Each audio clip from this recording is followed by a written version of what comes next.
Ayan, upo muna tayo mga kabayan. Medyo napagod tayo. So sayang, hindi tayo nakadala ng kahit chichirya lang man o pagkain, no? Habang tayo dito nakaupo. Gusto nyo ba pasok tayo dito sa bahay na ito? Pero bago tayo papasok mga kabayan, iikot ko muna kayo. Ay, lalabas tayo ngayon kasi ito, magtatapon tayo ng basura. Punong-puno na siya mga kabayan. Hindi ko alam kung mga ilang buwan na kaya ito hindi natapon. Ito kasi dito sa apartment namin, hindi lang kami dito yung nakatira. Ito ay hindi lang din sa amin ito na basura. May mga kasama din ako dito na dito sa kumpanya ko na dito din nakatira sa apartment na ito.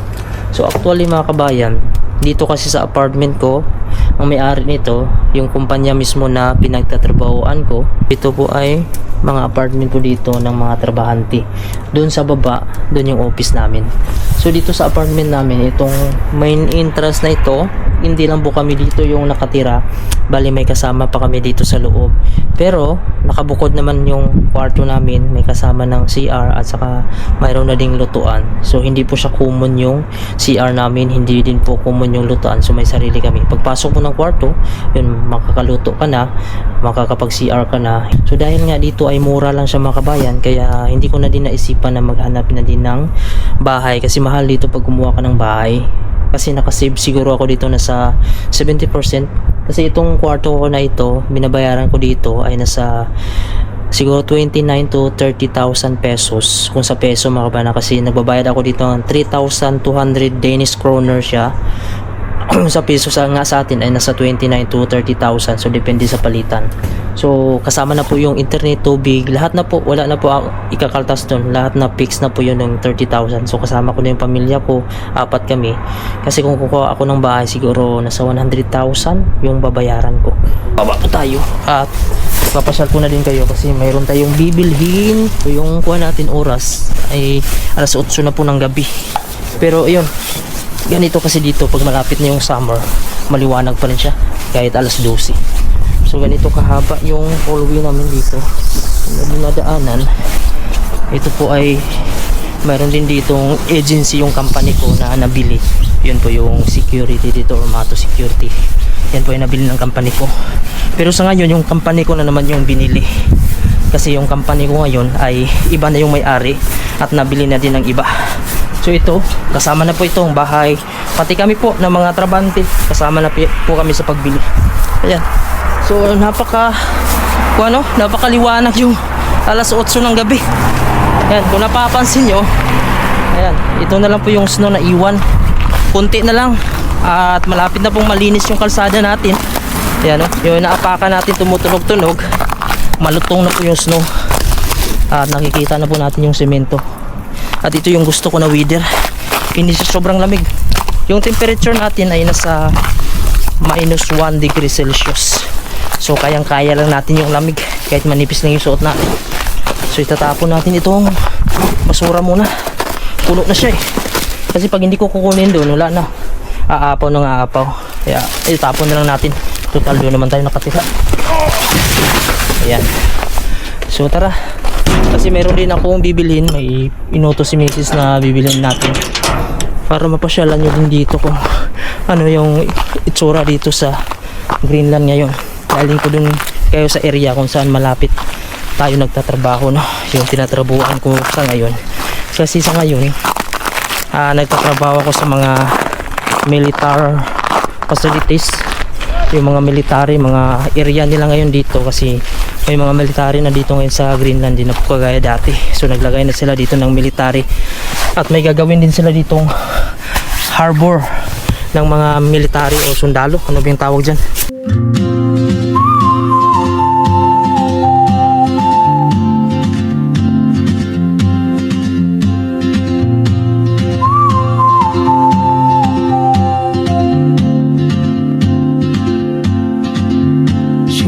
Like a map with no borders, a whisper caught in the wind.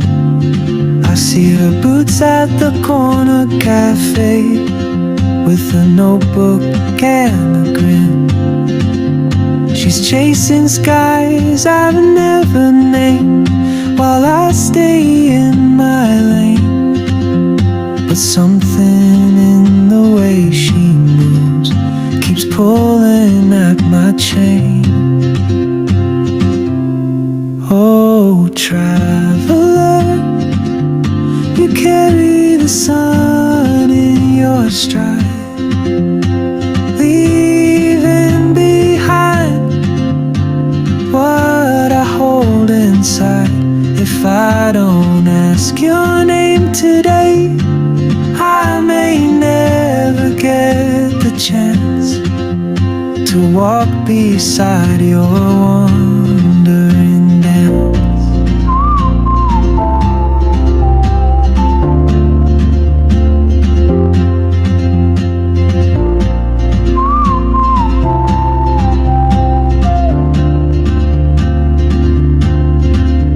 She hums a tune I've never heard in languages I can't speak. She writes down cities on her wrist and dreams she'll never keep. I sip my coffee, miss my cue, still anchored by my fear. But time rolls on like open roads, and soon she won't be here.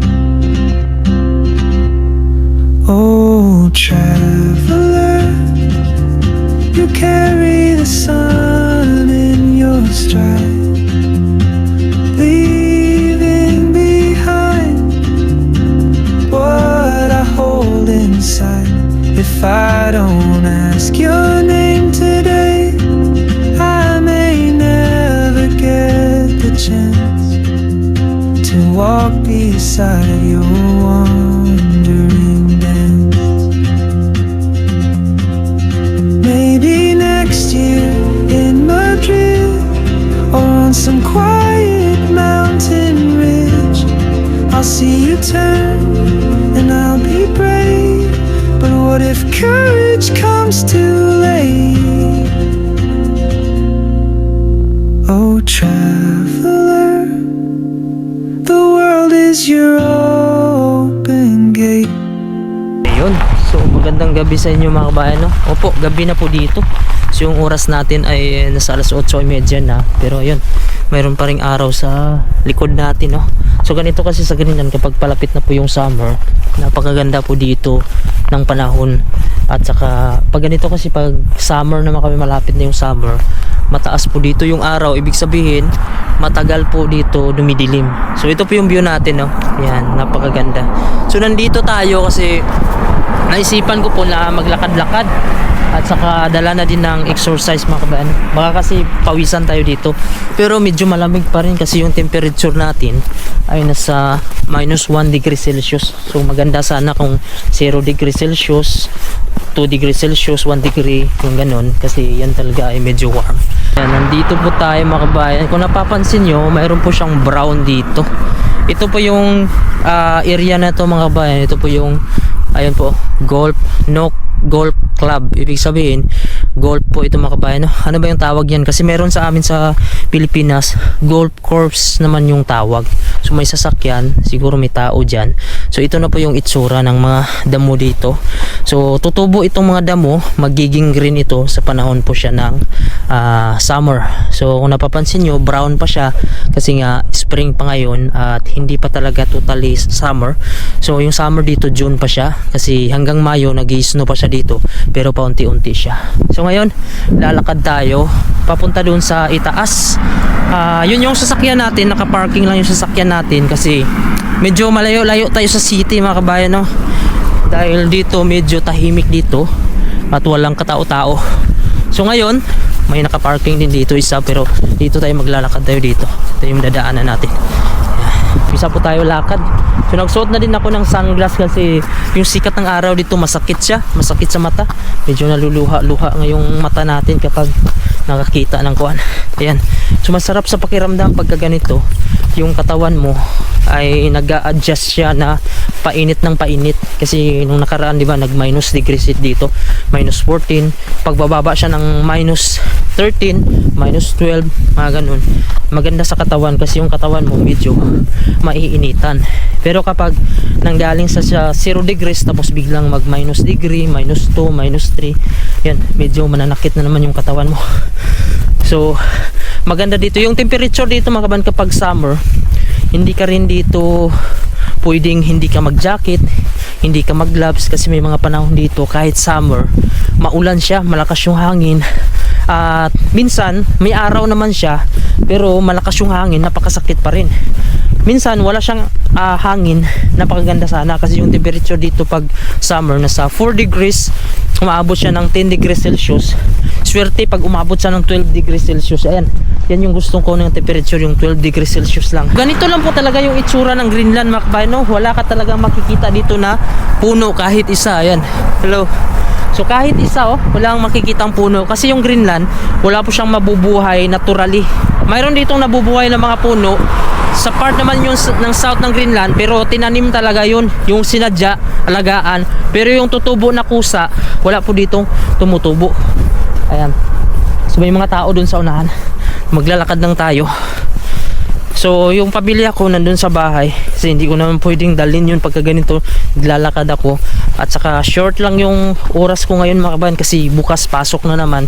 Actually araw nga ngayon dito ng Merkulis, so ibig sabihin may pasok tayo. So sinadya ko lang talaga na lalabas mag-exercise kasi dito mahirap ka talaga pawisan. Pero dito kapag balot na balot ako mga kabayan, may mga warmer ako. Kapag naglalakad, nagja-jogging ako, mapipuwersa yung katawan ko, medyo papawisan din ako. Pero hindi masyado gaya sa atin. Mga nagtatanong din sa akin na okay ba daw dito sa Greenland, maganda ba daw dito. Kasi ang kagandahan lang kasi dito sa Greenland, talagang balance talaga yung buhay dito. So yung nadadaanan natin, malapit po tayo sa airport. Sa itaas po, yan po yung airport dito sa Greenland, international at saka domestic. Dyan po mga kabayan. Ito po ay gilingan po siya ng, ayan po, gilingan po siya ng yung mga bato ginagawa nila. Ayan po yung pader nila, diyan na po mismo yan ginagawa sa loob, yung parang hollow block siya. At saka yung mga buhangin nandyan po siya mga kabayan. At saka malapit po tayo dito sa area kung saan po tayo nagtatrabaho. So actually mga kabayan, marami kasi nagtatanong sa akin kung kumusta na ba daw dito sa Greenland. Kasi di ba yung mga nakaraang buwan, ilang buwan na ba yung lumipas, hindi ko na namalayan. Siyempre nagpanik na din tayo. Ako hindi din ako makatulog ng mga kabayan kahit sabi-sabi pa ng iba na huwag kayong mag-alala, hindi kukunin yung Greenland na yan, hindi aatakihin yan. Siyempre bilang isang pamilyado na tao tapos nandito tayo sa Greenland, hindi natin alam yung mga posibleng mangyari. Kaya yun, naghanda din ako noon ng mga pagkain, nag-imbak ako noon kasi nag-announce yung Greenland na mag-kuhan kayo, imba kayo ng pagkain for 3 days kasi mayroong brown out. Pero hindi naman nila sinabi kung ano yung magiging dahilan. Pero yung time na yon, yun na talaga, nagka-tensyon na yon. Kaya dito ngayon mga kabayan, na-assign kami dito ng kasama ko, 2 kami kaya Pilipino. Kasi sa kumpanya ko ngayon, 2 na lang kami naiwan na Pilipino at saka 4 na lokal. Dati sa mga construction dito sa company ko, kami yung pinakamarami. Siguro umabot na din siguro kami sa 50 katao hanggang nagtanggalan pa unti-unti. So ako'y pasalamat ako sa Diyos sa 50 mahigit namin dito. Natira pa rin kami dito sa kumpanya, hindi pa rin kami binitawan ng kumpanya ko. Hanggang ngayon yung kumpanya ko ay nabinta na din sa ibang may-ari. So iba na yung nagmay-ari sa company ko dahil nalugi. So yung company ko mga kabayan, hindi talaga siya naka-recover. Ibig sabihin hindi naka-recover, hindi naman sa ibig sabihin na lugi talaga siya dahil matagal na po itong company ko, nasa 60 years na siya. Siguro malaki na din yung kinita niya. Pero ang ibig kong sabihin ay hindi niya na ata kayang i-manage pa na patuloy pa yung kumpanya. So sa kanya na lang, bininta niya na lang. So ngayon iba na po yung may-ari ng kumpanya ko, iba na din yung amo namin. At yun, pinaprocess pa rin yung rights namin dito na sana patuloy pa rin yung kontrata namin kasi bago yung may-ari, so bago yung kontrata namin. Saan kami ngayon ng kasama ko na Pilipino sa mga military, kung saan may mga military na mga area dito na inoccupy na nila yung pwesto na isang budiga, yung malaking warehouse. Bali, pwinestuhan na ng mga military dito. So hindi ko lang alam kung ano yung gagawin nila dito. Siguro mayroon silang training dito or paghahanda sa kuan, anumang paghahanda nila dito. Sa ngayon kasi wala naman akong nakikita na tensyon dito talaga sa Greenland ngayon, kasi wala na, humupa na eh. Hindi na kagaya dati mga kabayan na halos minuto-minuto nag-iisip ako kung ano na yung mangyayari dito sa amin. Yung iba din nagsasabi din sila na huwag kayong mag-alala dyan kasi hindi naman daw sasakupin ito na Trump, hindi naman daw bubumbahin, hindi naman daw gigirahin.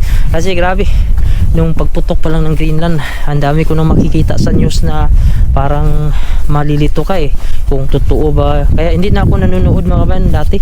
Ini-escape ko na dati pagka may makikita akong news na about dito nga sa Greenland na yung mangyayari, nakukunin na daw, bubumbahin na daw. Kasi nagpadagdag lang sa kwan ko, stress ko nun. Kasi kabang-kaba na ako ng mga kabayan. Meron din iba nagsasabi na huwag daw mag-alala. Paano hindi mag-alala na nandito na nga tayo sa lugar na ito na gusto ngang bilhin ito. Sinabi na nga, di ba? Sinabi na nga ni Donald Trump na kapag hindi niya daw makuha ito, nagbanta na nga siya sa sinabi niya eh. Pero ayun, hindi ko lang alam kung ano talaga ang plano kasi wala naman akong idea. Pero kapag ikaw ay isang trabahante dito, kapag ganung mga senaryo, siyempre magpapanik ka. Wala namang rewind niya makabahan kung mangyari talaga. Pero wag naman sana yung ganun. Ako kasi dito, nasanay ako nung dumating ako dito sa Greenland na wala, tahimik. Ganito makabahan, wala. Normal lang. Wala din akong mga pinupuntahan pa na iba na mga kaibigan, kamag-anak kasi kami lang din dito eh. Yun, napaka peaceful dito ng lugar na ito. Maglakad ka dito, walang gagalaw sa'yo, kahit anong oras uwi ka makabayan. Napaka peaceful talaga dito. Kaya yung nagtatanong kung kumusta na ba dito sa Greenland, sa akin okay naman dito ngayon. Wala na yung issue. Hindi na pinag-uusapan yun about kay Trump, di ko na naririnig. Iwan ko lang sa news kasi hindi na ako nanonood mga kabayan mga about sa ganyan. Yan, lalakad pa rin tayo. Sana mapawisan tayo, medyo uminit na din yung katawan natin. Actually, itong Greenland talaga, kung titingnan mo talaga siya sa geographically, North American continent talaga siya. Pero dahil sa political, naging part siya ng Denmark, under ng Denmark, so naging Europe na din siya. Kaya yun ang nangyari dito sa US at saka ito ang nangyari sa Greenland. Pero sa akin naman, pwede naman nilang pag-usapan yan eh kung gusto talaga ni Donald Trump na maglagay dito ng security. Kayang-kaya niya maglagay ng mga security dito, mga kabayan, kasi mayroon na silang airbase dito eh sa Tulip ata dito sa Greenland. Mayroon na silang airbase dito. Matagal na sila dito mga kabayan. Kung gustong kukunin talaga ng US ito, matagal nila itong gustong kunin. Pero yun lang po ang hindi at magustuhan dito ng mga tao. Kapag nagsabi kasi si Trump na bibilhin ko ang Greenland, kukunin ko ang Greenland, kapag hindi nyo ibigay sa akin ang Greenland, yun parang nagbanta siya. So wala, sa akin parang wala namang problema ata sa mga Greenland eh, kung makiusap ng maayos ba, hindi yung dadaan sa mga parinig-rinig. Kasi sa kanila mga kabayan, na kukuhan sila eh, yung sabi ng kasama ko ay hindi lang daw nila magustuhan kung ang pagsabi lang daw ni Trump na bibilhin. So sa ngalan daw ng Greenland na nandito sila sa kanila ito, panindigan nila talaga na hindi nila ito ibibinta. Siguro kung sasabihin ng US na pwede kayo maging part ng Amerika, dawa sa dito ng defense, pag-usapan nila at mga sa susunod na kuan, kung may kasunduan sila, bawa after 10 years or 15 years maging independent itong Greenland, ibibigay ko sa inyo. Kung may kasunduan mga kabayan, siguro baka papayag pa yung Greenland, or kung papayag man ang Greenland, so sila na naman mag-usap ng Denmark kasi nasa Denmark pa rin na territory ito eh. Yun lang. So hindi ko lang alam kung bakit kailangan pa mag-aaway sa mga territory. So yun, mayroon pong bahay dun sa baba oh. So gusto nyo puntahan, babaan natin. Ayan po siya. Sabi nila lumang bahay daw yan dyan. So babaan natin. So, pero doon pa tayo sa dulo. So, medyo malayo-layo ng lakad natin. Nandyan pa rin yung araw. Kaliwanag. Yan. Ganyan ang itsura dito ng malalakaran natin mga kabayan na madadaanan. So dyan sa kanan natin, daanan po ng mga sasakyan. Ito naman bike, tao, nagja-jogging. Yan. So ito po yung gilid niya.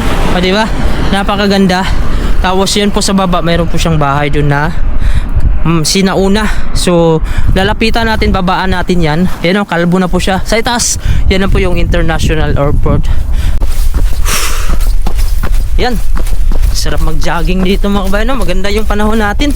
Nasa minus 1 degrees Celsius yung lamig. At hindi siya sobrang lamig dahil naka-jacket tayo, naka-warmer. So pag ganito na jogging mga kabayan, tuloy-tuloy, isang oras, papawisan ka nito. Dahil ma-force kasi yung katawan mo nito, lalo na yung mga muscle mo. Yan. So hindi ka mag-overheat dito mga kabayan, no? Dahil wala po siyang init, kundi puro lamig yung sasalubong sa'yo. Painitin mo na lang yung katawan mo. Punta natin yung bahay doon na sinauna. Ipakita ko sa inyo kung ano yung mga bahay nila dati. So tingnan nyo yung nadadaanan natin, no? Talagang mabato lang siya, tapos damo na, nagbabrown na dahil sa lamig. Ito yung kulay.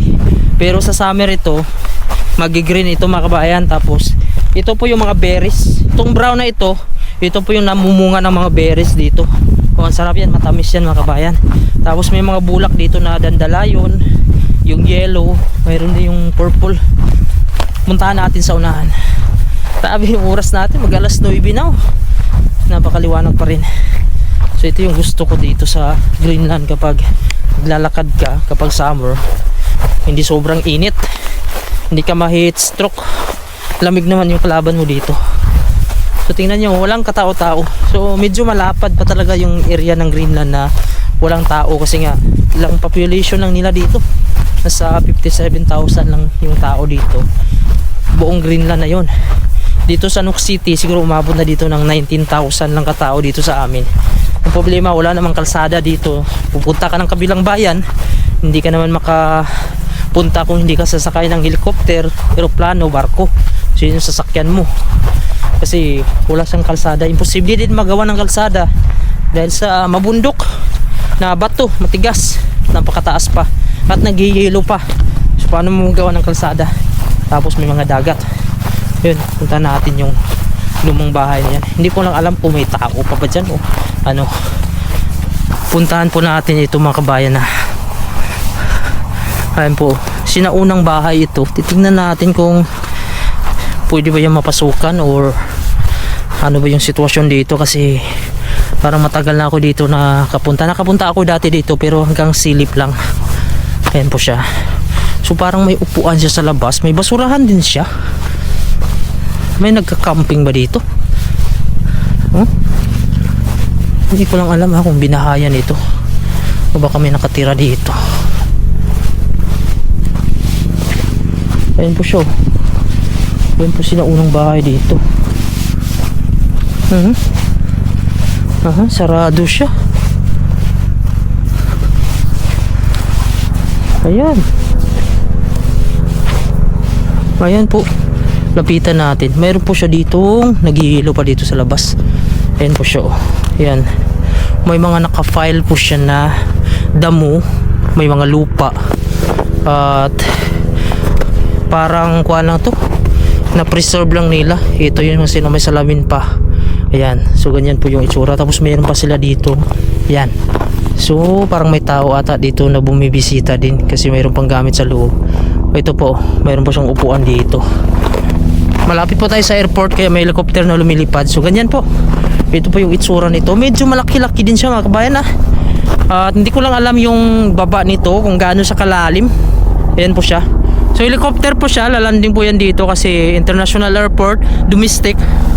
Diyan po. So yan po siya, oh. Ayan. So ganito kalaki. Siguro estimate ko yung lapad niya is 1, 2, siguro nasa 4 meters. 4 meters by 5, mga ganun siguro. Ayan. So ganyan lang po siya, salaminin dito. Ayan. So hindi ko lang alam kung yung tao dito. So kas wasak na yung kuan dito. Wasak na, pero may bubong pa siya dito, Yan, oh. So tinakpan lang nitong mga lupa na ito para ito yung magpapainit. Yan, ito yung entrance niya. So ito yung labas niya dito. Yan. Pero sarado siya. Ayan po, sarado, nakapadlock. So ibig sabihin mayroong nakatira din siguro dyan. Gusto nyo ba pasok tayo dito sa bahay na ito? Pero bago tayo papasok mga kabayan, iikot ko muna kayo. Ayan. So tatanungin ko muna kayo mga kabayan, kung ganitong klaseng bahay ba, yung mga sinauna, mga bato lang, buhangin, at saka mayroong damo lang nilagay, kaya mo kayang tumira dito mga kabayan, no? Napakatahimik, presko yung hangin, malayo sa gulo. Maganda dito mga kabayan tumira, ikaw lang mag-isa, wala kang maririnig na kahit anong mga istorya. Kung gusto mo rin sampayan, mayroon din dito. Yan, comment ka muna sa baba mga kabayan kung payag ka. Papasukin na natin itong loob. Tara.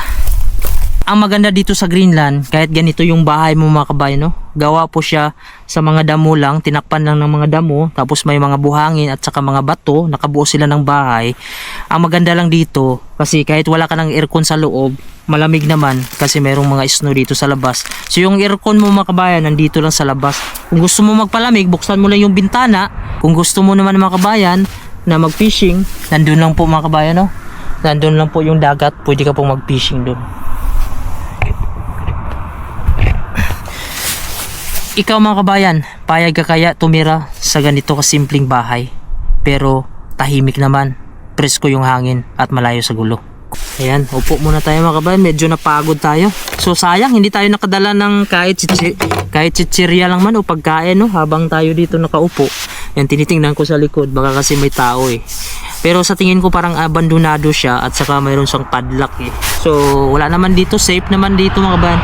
So ako, hindi naman ako naniniwala mga kabayan sa mga aswang. Pero naniniwala ako sa mga espiritu, yung mga bad spirit na pumapasok sa katawan ng tao. Yun naniniwala ako kasi nasa Biblia naman yan eh. Yung mga kwan. Pero yung mga aswang na kumakain ng tao, magiging aswang ka, magiging multo ka. Eh, marami naman kumakain ng mga karne ng tao na nakikita ko yung mga kanibal. Hindi naman sila aswang, yung mga manananggal, na nahati. Hindi ako naniniwala yan. Pero yung mga espiritu talaga, mga bad spirit, naniniwala ako yan. So, yan, dito muna, upo-upo muna tayo. Isipin nyo, no? Itong lugar na ito, yung sinauna pa mga kabayan, wala sila ditong kuryente. Isipin mo kung paano sila nabubuhay. Hindi sila makatanim dito. Kasi kahit summer dito, hindi sila makatanim dahil wala namang mabubuhay dito. Wala din lupa kasi mabato ito. So paano sila dito naka-survive nung mga panahon dati na hindi pa uso yung kuryente, wala pang mga pagkain na yung mga dilata, yung mga canned goods, yung mga pagkain ngayon na nasa plastic na, di ba? So isipin mo, so sila dito nakaka-survive sila kasi nga merong dagat. So ito sa baba natin dagat. Ayan po, dagat. So ang Greenland kasi, halos sa mga tao dito ay nakatira lang talaga sila sa gilid ng dagat, kung saan madali silang makakuha ng mga pagkain nila. Yung paborito nilang pagkain nila dito, yung mga whale, seal, alam nyo ba yung mga pagkain na yan? Tikman ko na din yan pero hindi ko talaga mahalasahan. Siyempre hindi tayo nasanay. Sila gustong gusto nila, kahit hilaw yan mga kabayan, yung mga seal na yan, kainin nila yan mga kabayan, kinakain nila hilaw, gustong gusto nila yon, yung mga matatanda. Hindi ko lang alam kung yung mga new generation ngayon, kasi iba na tayo ngayon, yung mga bata ngayon hilig na sa mga candy, mga chocolate. Pero yung mga matatanda, makikita ka dito sa mga palengke nila, talagang hinihiwa nila, hilaw na hilaw yun, kinakain nila.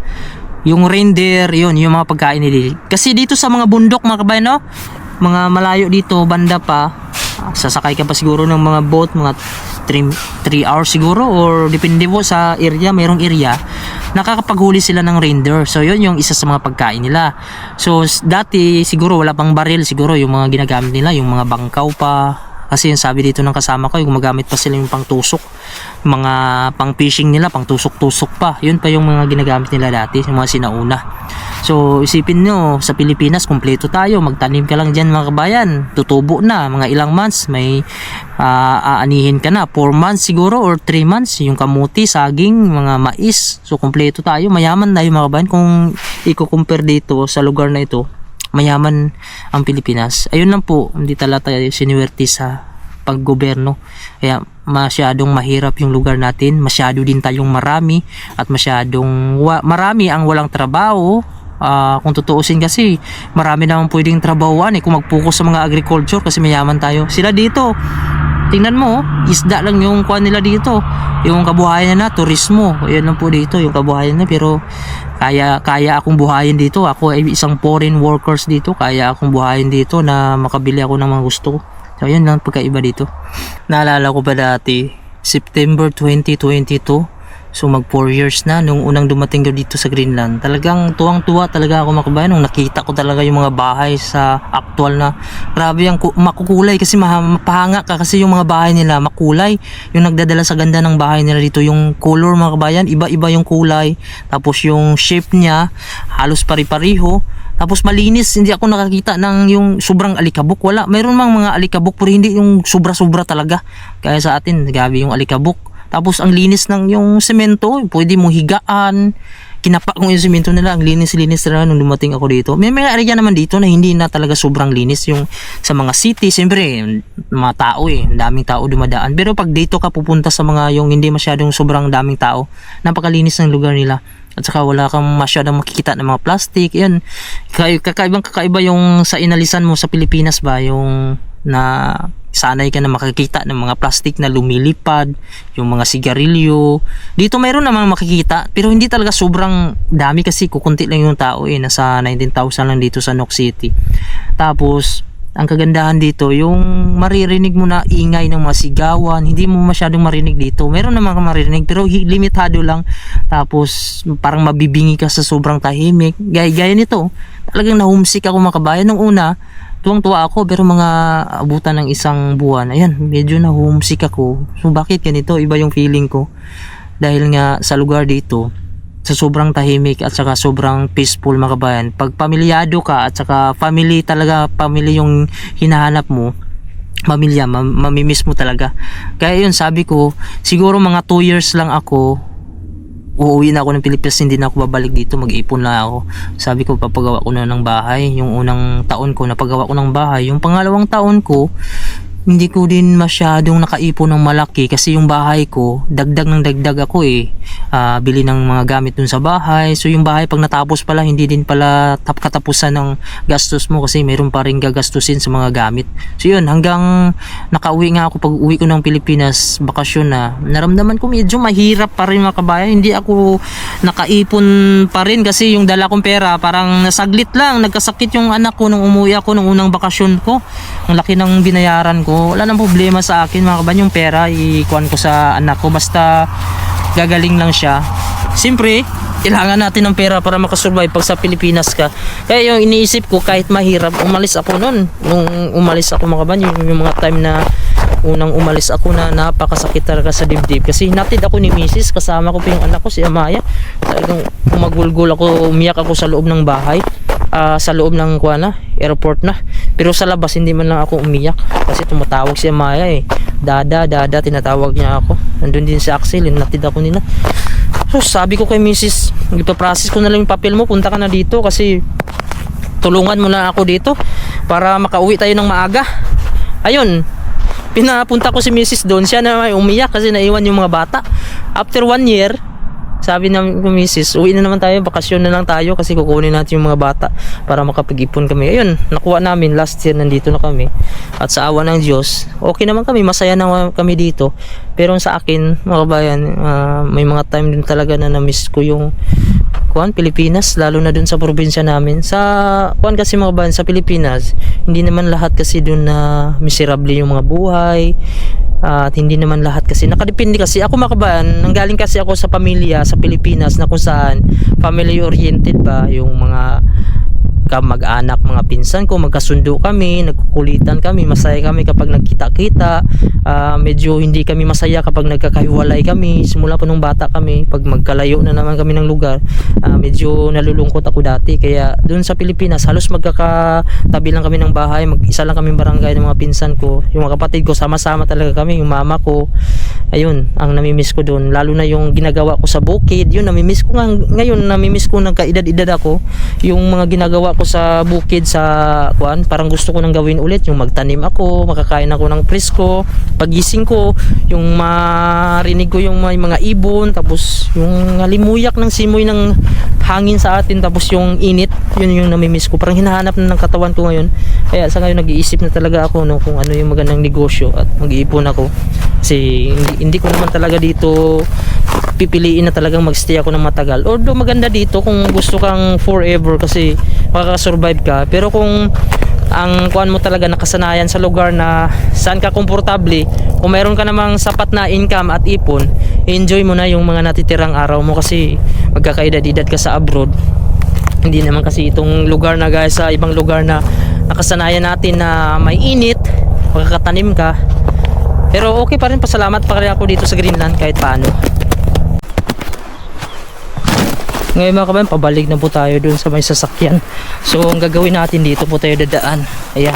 So hindi tayo dadaan dun sa may daanan para makita nyo din dito kung ano yung sitwasyon na madadaanan natin. So yung madadaanan natin, yan, puro lang talaga bato, damo at saka may snow pa siya. May mga kunting snow pa na naiiwan. So ito isa sa mga pasyalan din ng mga tao to dito kapag gusto nila dito yung tahimik. Makaamoy sila ng presko kasi mas fresh kasi yung hangin dito sa may gilid ng dagat. Hindi kasi kagaya dun sa city na marami na din sasakyan. Maingay na din pagka may mga bata na naglalaro, lalo na pagka summer ay halos hindi na natutulog.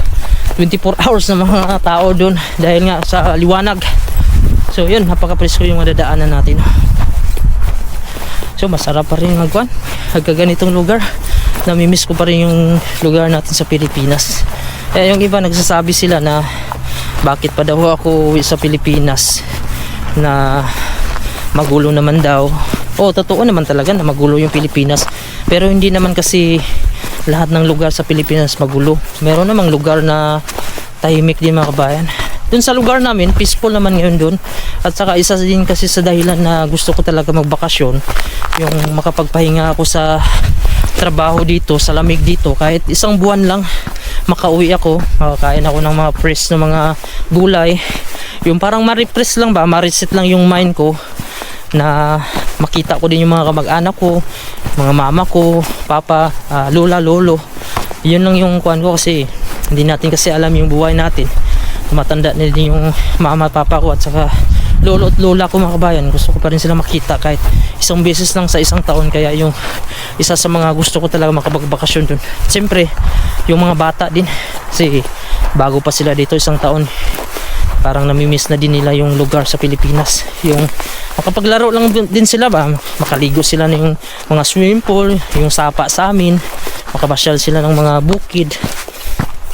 Sa totoo lang yung gagastusin ko naman kasi sa pagbabakasyon ko, yun naman yung kinikita ko dito sa vlog at saka malaking tulong din yun. So salamat sa suporta nyo, dahil kung hindi dahil sa inyo, hindi ko naman makakukuha yung ganong halaga na makabili ako ng ticket kasi napakamahal ng ticket dito.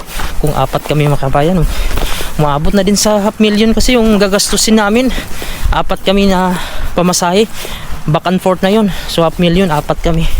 So napakalaking bagay na siya, pero sa akin worth it naman pag nagbakasyon kami kasi nandun yung kamag-anak mo, yung mama ko, papa ko, sasalubong sa'yo, kapatid mo, na ma-feel mo ba na namimiss talaga nila kami. Gustong gusto talaga nila na makauwi kami, makabakasyon kahit isang kuwan lang, isang taon lang, isang beses sa isang taon. Yung mama ko kasi namimiss yung anak namin, si Amaya, at saka lalo na si Axel. Kasi yung mama ko talagang maalaga talaga yun sa mga apo niya. Yung pamilya ko kasi kuwan talaga, family talaga. Hindi sila gaya nung hihingi lang ng pera, okay na, wala na. Pero sila kahit hindi mo bigyan ng pera, iniisip pa rin nila na uwi na lang kami ng Pilipinas, doon na lang kami ititira.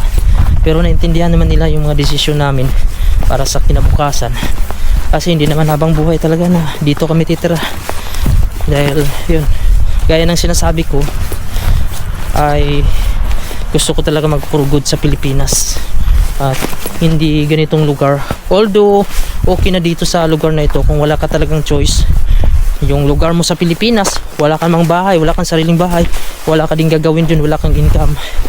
Ayun, maganda na dito. Maganda nga dito maging permanent residence ka, dito ka natitira habang buhay kung hindi man maganda yung sitwasyon mo sa Pilipinas. Kasi kami ni Mrs. sa Pilipinas, mabubuhay na kami kung dalawa lang kami mga kabayan. Kung yung mga anak namin malalaki na at kaya na din nilang mabuhay, pwede na kami mag-stay ni Mrs. sa Pilipinas. Yun lang yung kinukuha namin, na lumaki sila, na magkaroon sila ng magandang trabaho din, mabuhay din nila yung pamilya nila. Yun na yung pinaghahandaan namin. Maliit pa yung anak ko, kuwan pa lang si Amaya, mag 4 years old pa lang. So ilang taon ba yung college? Siguro mayroon pa akong 16 years or 20 years. Wah, tagal pa. 20 years pa mga kabayan na pagpapaaral sa kanila siguro. So ilang taon na ako? 35. So kung 20 years, 50. Dapat mga 50 plus ako eh. So yan, tiis lang talaga. Tiyaga lang kasi kung walang mangyayari talaga. So tagus tayo dun sa kuwan. Grabe yung nilakad natin, no? So ganito, madadaanan na natin kapag wala siyang snow. Pero kung puro snow ganyan, nako, napakahirap kasi baka mahulog ka dyan sa gitna. Malalim pa naman yung ibang area. So ito, may madadaanan na tayo.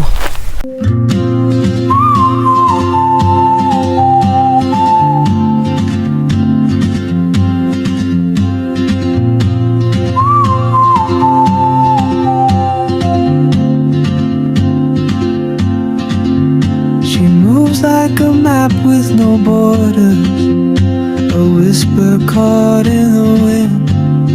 I see her boots at the corner cafe with a notebook and a grin.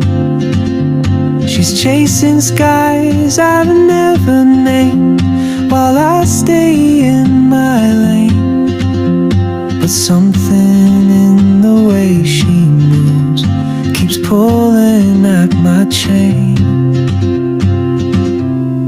Oh, traveler, you carry the sun in your stride, leaving behind what I hold inside. If I don't ask your name today, I may never get the chance to walk beside your wandering dance.